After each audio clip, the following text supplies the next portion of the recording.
అన్నమయ్య జిల్లాలో ఏనుగుల దాడిలో ముగ్గురు భక్తులు చనిపోవడం పట్ల కలెక్టర్ చామకూరి శ్రీధర్ ఆవేదన వ్యక్తం చేశారు. ఓబులవారిపల్లె మండలం గుండాల కోన దగ్గర ఏనుగుల దాడిలో ముగ్గురు భక్తులు చనిపోవడం మీద కలెక్టరేట్లో ఆయన మీడియాతో మాట్లాడారు. శివరాత్రి సందర్భంగా గుడికి వెళ్తున్న భక్తుల మీద ఏనుగుల దాడి జరగడం చాలా బాధాకరమన్నారు. భక్తులు ఖచ్చితంగా ప్రభుత్వం ఏర్పాటు చేసిన దారిలోనే వెళ్లాలని ఈ సందర్భంగా కలెక్టర్ సూచించారు.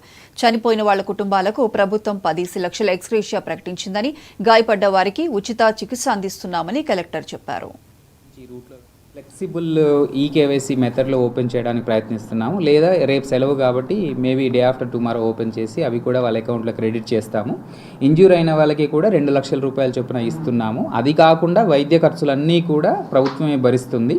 సో దానికి సంబంధించి కూడా చర్యలు తీసుకుంటున్నాం. అయితే ఇక్కడ మనం గమనించాల్సింది ఏంటంటే, మనకు ఇటు గుండ్లకోనలో ఉంది శివాలయము, అలాగే తలకోన వచ్చేసి తిరుపతిలో వచ్చేసేటువంటి అక్కడ ఉంది. భక్తులందరూ కూడా ఏం చెప్తున్నారంటే, మేము 100 సంవత్సరాల నుంచి ఈ రూట్లో వెళ్తున్నాము, మేము వెళ్ళాల్సిందే అని కొంత మాట్లాడుతున్నారు. మరికొంతమంది భక్తులు వచ్చేసి మేము క్రాకర్స్ తీసుకొని వెళ్తాము, ఇలా వెళ్తాము అని కూడా అడుగుతూ ఉన్నారు. వాళ్ళందరికీ చెప్పేది ఏంటంటే, ఇటు ఎస్పీ గారితోని, అటు డిఎఫ్ఓ గారితోని, మరియు ఎమ్మెల్యే గారితోని కూడా ముగ్గురితోని కూడా మాట్లాడడం జరిగింది. మధ్యాహ్నం డిప్యూటీ సీఎం గారు కూడా అధికారులందరితో కూడా సమీక్ష చేయడం జరిగింది. కలెక్టర్, ఎస్పీ, డిఎఫ్ఓ మరియు ఉన్నతాధికారులతోని. వారు సూచించిన సూచన ఏంటంటే, ఆ టెక్నికల్గా తెలిసిన వాళ్ళు కూడా ఏం చెప్తున్నారంటే, ఏనుగుల గుంపు ఒక్క రోజులో 35 నుంచి 40 కిలోమీటర్లు సంచరిస్తూ ఉంటుంది అడవిలో.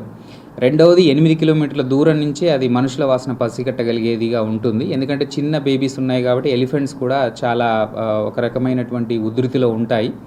కాబట్టి భక్తులందరికీ సూచనలు చేసేది ఏంటంటే, మీరు ఎట్టి పరిస్థితుల్లో కూడా అడవిలోకి వెళ్ళకూడదు.